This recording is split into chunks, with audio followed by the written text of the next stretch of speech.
Tout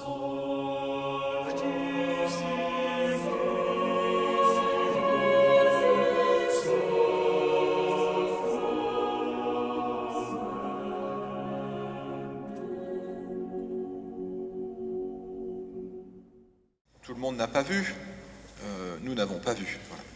Et pourtant, pour que vous, croyants, vous ayez la vie en son nom, la foi. Voilà. C'est la foi qui active l'expérience de la résurrection, puisque Jésus est au milieu des disciples, comme il est au milieu de nos assemblées lorsque nous nous rassemblons pour célébrer sa passion et sa résurrection.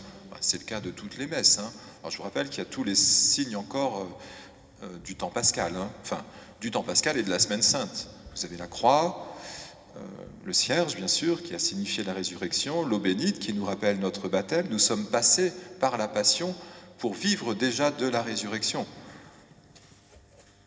Bon, les signes essentiels viennent d'être décrits. Mais nous sommes sans cesse invités à poser, c'est vraiment dans tous les textes, est-ce que nous sommes de ceux qui croyons qu'il est vraiment ressuscité? Et puis je vais associer tous nos défunts. Alors voilà, on ne va pas entrer dans la problématique de savoir ce qui fut le cas avant-hier, dans notre partage de fin de carême ou de temps pascal, à savoir quel sera le jour, le dernier jour, la fin des temps, quelle salle d'attente ou autre perspective. Bon, selon mon point de vue, je pense que, souvenons-nous de cette parole adressée au bon larron, aujourd'hui avec moi tu seras au paradis, lui dit Jésus, puisqu'il s'en remet au Christ dans son innocence et dans sa victoire attendue. Et Jésus l'a décrit déjà puisqu'il est au moment de sa passion, mais il sait que son Père le sortira du tombeau. Voilà. Alors que ça s'inscrive aussi dans nos cœurs par la foi. Nous prierons aujourd'hui pour Angélique et Georges. Voilà. Est-ce que dans nos familles, dans nos communautés, est-ce que nous avons cette espérance de la résurrection qui fait toute la joie de l'épître de Pierre tout de même, Je vous relis. Vivante espérance est la nôtre, grâce à la résurrection du Christ d'entre les morts, pour un héritage qui ne connaîtra ni corruption, ni souillure, ni flétrissure. Héritage réservé dans les cieux, à vous que la puissance de Dieu garde par la foi. Voilà. Heureux ceux qui croient sans avoir vu. C'est une béatitude donc, heureux ceux qui croient sans avoir vu. Et Thomas nous aide parce qu'on se dit, oui, mais parfois ma foi est fragile et je peine à croire que nos défunts puissent entrer dans une réalité nouvelle et vivante. Bon, heureux ceux qui croient sans avoir vu. C'est un peu notre espérance tout de même, je pense. Bon, en tout cas, c'est quelque chose qu'il ne faudra jamais cesser de répéter. Alors, une joie est assortie à cet acte de foi. C'est partout, c'est le temps pascal. Ils vivaient, donc c'est les premières communautés chrétiennes. Alors je disais hier soir, il y a la maison de retraite, puisque certains membres y étaient présents, c'est un peu nos groupes alpha. Ils étaient assidus à la communion fraternelle. Le groupe alpha, en gros, si vous voulez, c'est pas que la messe. D'ailleurs, c'est pas la messe. C'est un temps où nous nous rassemblons pour partager un repas, pour une formation spirituelle, on a toujours besoin de se former, un moment de convivialité, puis un moment aussi où on peut présenter les uns aux autres et à Dieu nos joies et nos peines. Voilà.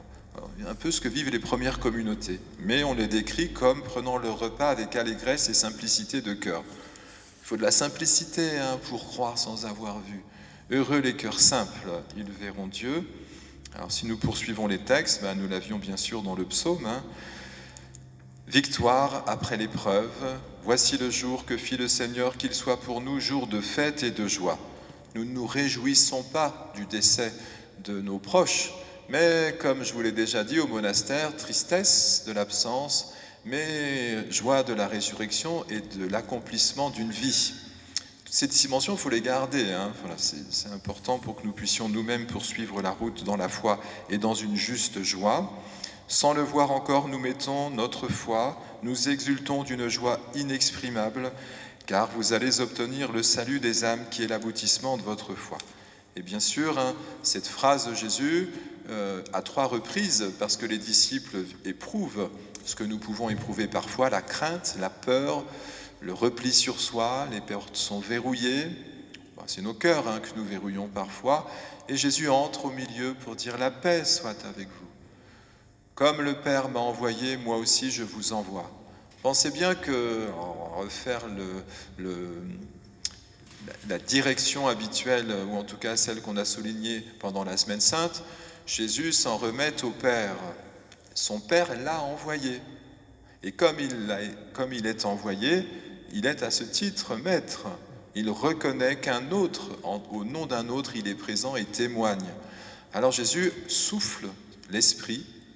C'était le cas pour Marie, puis notre baptême, qui a été baptisé à Pâques, il souffle l'Esprit sur les apôtres afin qu'ils retrouvent l'élan. Il faut qu'ils s'y prennent à 2 reprises quand même, parce que la 2e fois, les portes sont toujours verrouillées. Mais c'est une Pentecôte anticipée. Vous savez, c'est les 3 mouvements de la vie chrétienne, passion, résurrection, Pentecôte. La passion, c'est ce moment où il va falloir déposer notre peur ou nos difficultés ou nos défunts devant Dieu.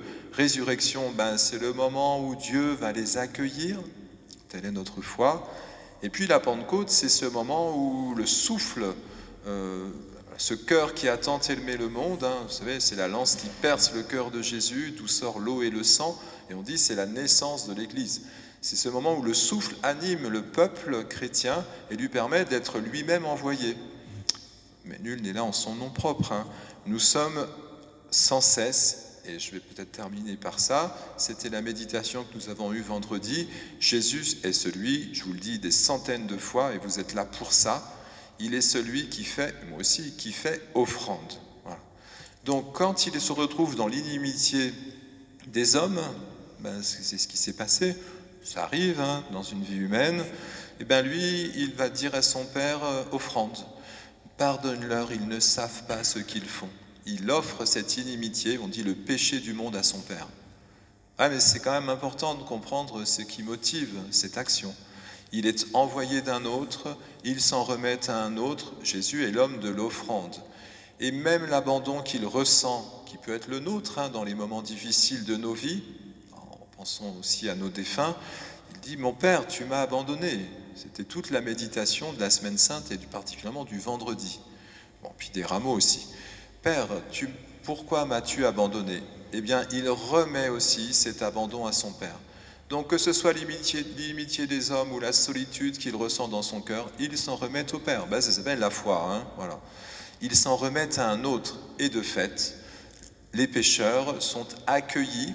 S'ils lèvent les yeux en reconnaissant humblement, c'est aujourd'hui dimanche de la divine miséricorde. Oui, nous reconnaissons que nous sommes fragiles et parfois chancelants. Mais nous savons aussi que le chemin qui conduit à la résurrection et à la Pentecôte, c'est de présenter à Dieu nos fragilités. Jésus présente la sienne. « Père, tu m'as abandonné. » Oui, mais cet abandon fait que son Père qui l'a envoyé le sort du tombeau. Et bien sûr, cette offrande sera toujours diffusante. L'amour de Dieu se communique par contagion. Mais s'il n'y a pas eu l'offrande préalable, qui est la passion, il n'y a pas de résurrection et de transmission. Pensez bien que si les disciples ont donné leur vie pour le Christ après la passion, c'est qu'ils ont fait l'expérience de la Pentecôte. Ils ont ressenti ce souffle intérieur qui leur a donné l'élan nécessaire pour être envoyés. Donc vous voyez bien, nous avons sans cesse nous-mêmes à accepter que nous puissions déposer ce qui fait notre vie humaine comme Jésus l'a fait. Et à ce titre-là, si l'esprit de Pentecôte vous est communiqué par la résurrection, vous allez diffuser cette lumière. Vous serez disciples missionnaires. Donc cherchez pas trop à savoir comment vous allez l'être. Chacun a son appel.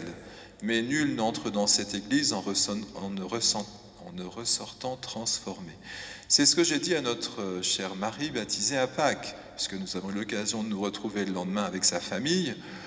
Et il y a un avant et un après. Elle a goûté à la grâce.